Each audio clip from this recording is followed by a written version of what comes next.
last week. So the bottom line this morning is that these 4 Americans should be allowed to come home now.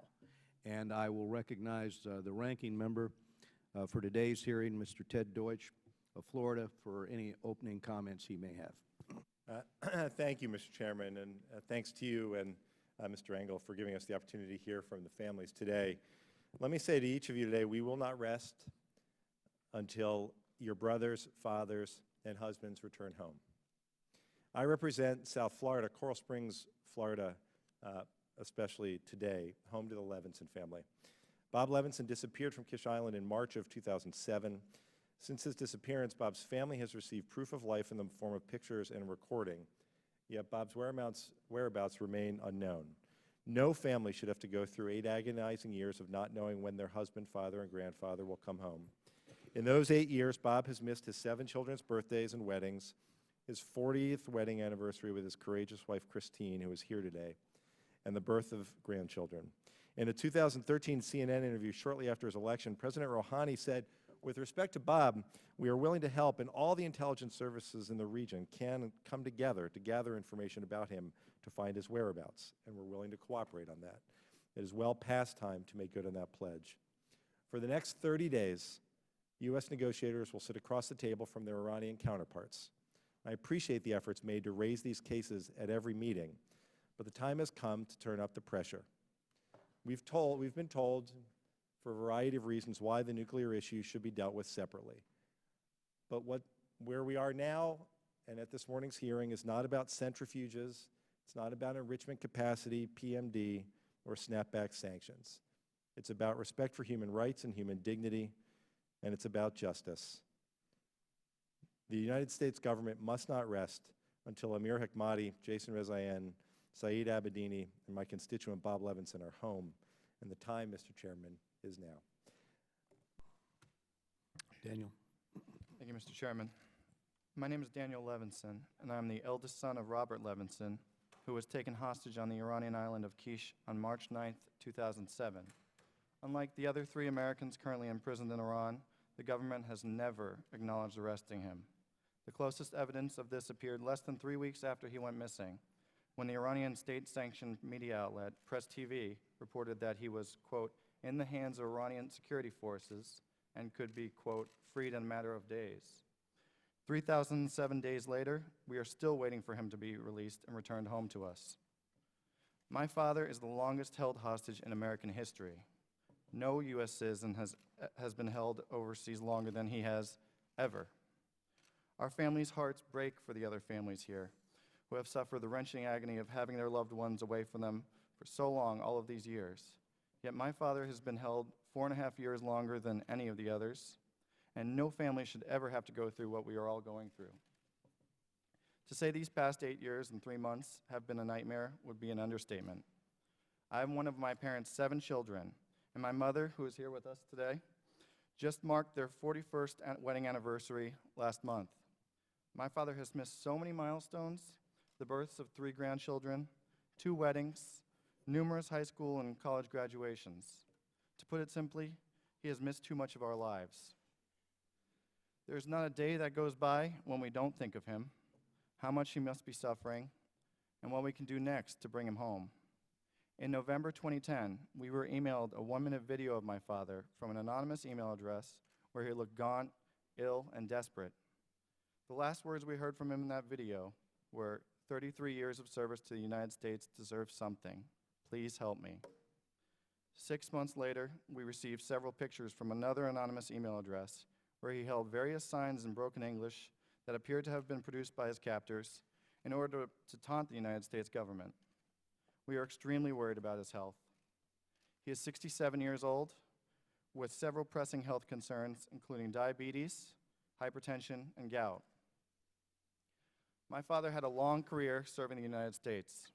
He was still a contractor for the U.S. government at the time of his capture, and therefore the U.S. has a moral obligation to help bring him home.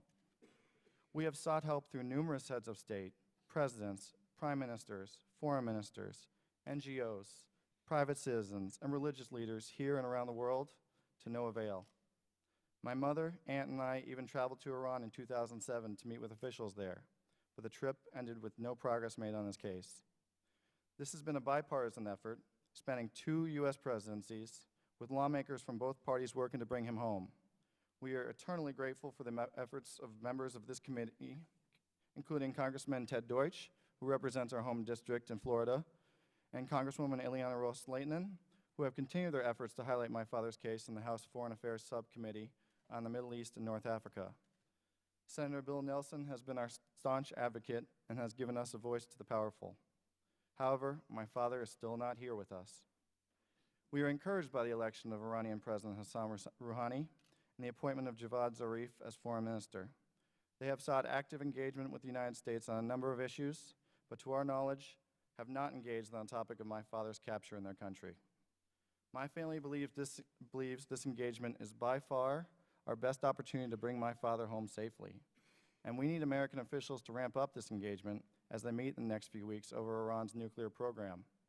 In fact, we implore negotiators to take a more aggressive approach than merely asking for Iran's help in locating him. It is true that those involved in the talks may not know where my father is or what happened to him, but we are certain that there are people in Iran who do.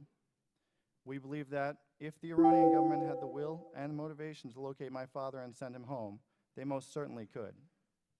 My family will never rest until our father is back home with us, and we can only hope that the members of this committee, along with those involved in discussions with Iran, share that unwavering commitment. My father could be anyone's father, or grandfather, or brother, or husband. He is all of those things to my family. He is an American, and America should not rest until one of its own is returned home to the family that loves him more than life itself. Thank you. Thank you. I'll go to 4 of our witnesses for being here. I was reminded during your testimony of how much your 4 family members really reflect so much about what we value in our country. Obviously, the commitment to family that all 4 of you have expressed so powerfully. Mrs. Abedini, the role that faith plays for you and in our country. Ms. Ahmadi, the immigrant story that you described, your family coming, your parents coming to this country to provide opportunities for their children, which is really also so much the story of our country and the service to our country that Amir bravely served as a Marine.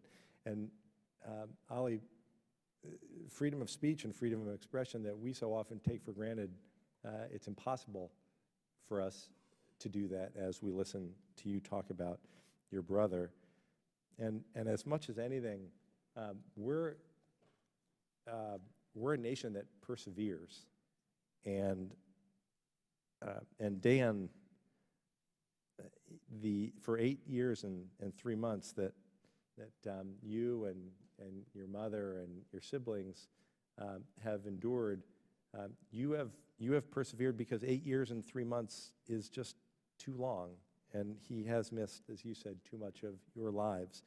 And so I would ask, you've all been told, we've been told that these talks on the sidelines, there is a focus on all 4 of your families. Rather than, and you've answered what more should be done in our communication and with our government, other governments, I guess what I would ask you is to take advantage of this opportunity.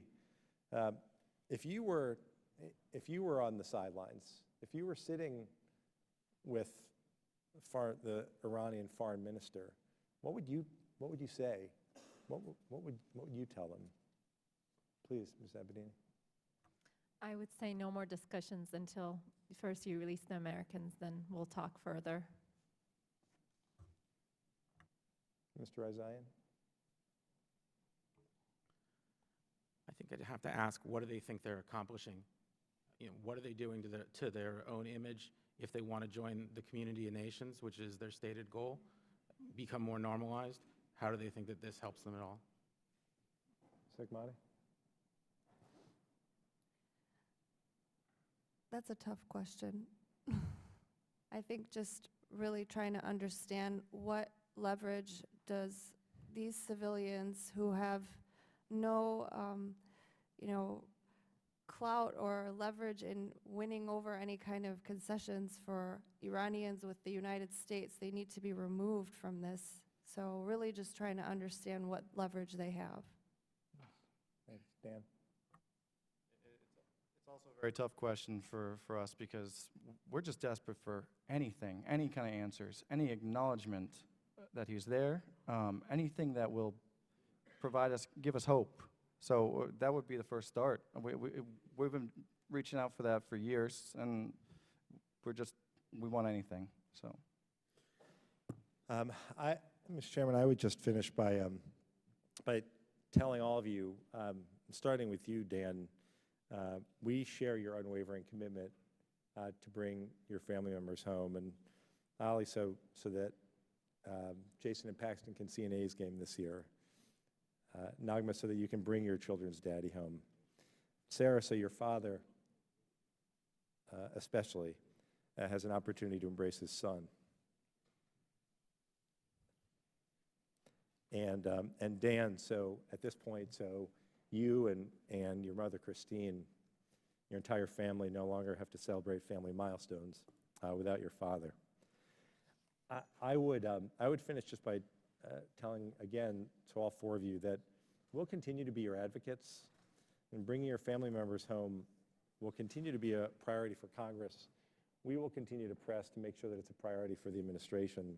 But I want to thank you for your willingness to come here today to testify, because I think, Dan, you're right. We have a short attention span in this country, but it's impossible to hear the four of you share in the most personal terms the impact of the fact that all four of you are missing your family members without being moved by it. And so I am sure that after today, the American people will continue to stand by you, as we will until your family members are brought home.